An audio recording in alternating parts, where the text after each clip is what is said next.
ഇപ്രാവശ്യത്തെ ആനീദെ പെരുന്നാളിനുണ്ടാക്കിയ പലഹാരമാണ്.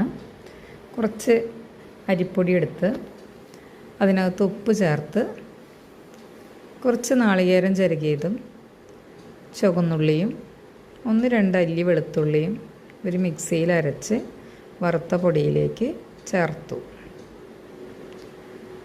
ആനീദെ പെരുന്നാളിൻ്റെ അന്ന് നമ്മൾ മരിച്ചവരെ ഓർക്കുന്ന ദിവസമാണ്. അന്ന് വീട്ടിൽ എന്തെങ്കിലുമൊക്കെ ഒരു പലഹാരമെങ്കിലും 1-2 പലഹാരങ്ങൾ ഉണ്ടാക്കാറുണ്ട്.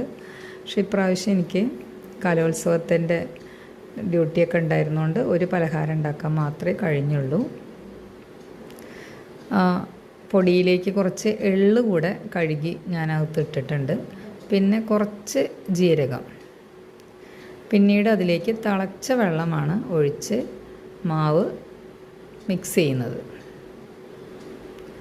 മാവ് നല്ലോണം മിക്സ് ചെയ്ത് കഴിഞ്ഞാൽ നമുക്ക് അത് ഉണ്ണിയപ്പം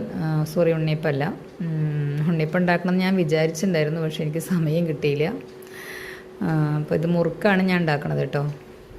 അപ്പോൾ അതിൽ നമ്മുടെ സേവനാഴിയിൽ സ്റ്റാറിൻ്റെ അച്ചാണ് ഇട്ടിട്ടുള്ളത്. എണ്ണ ചൂടാകുമ്പോൾ അത് സേവനാഴിയിൽ മാവ് ചേർത്ത് ഒന്ന് ചുറ്റിച്ചെടുത്ത് കഴിയുമ്പോൾ നമുക്കൊരു മുറുക്കിൻ്റെ ആകൃതിയിൽ കിട്ടും. അത് നന്നായി മൊരിഞ്ഞ് തിരിച്ചും മറിച്ചിട്ട് മൊരിയിച്ചെടുക്കാം. നല്ല ക്രിസ്പി ആയിട്ടുള്ള മുറുക്കാണ് നമുക്ക് കിട്ടുക. അത് നല്ല രുചിയുണ്ടായിരിക്കും. ആത്മാക്കളും സന്തോഷിക്കട്ടെന്നേ.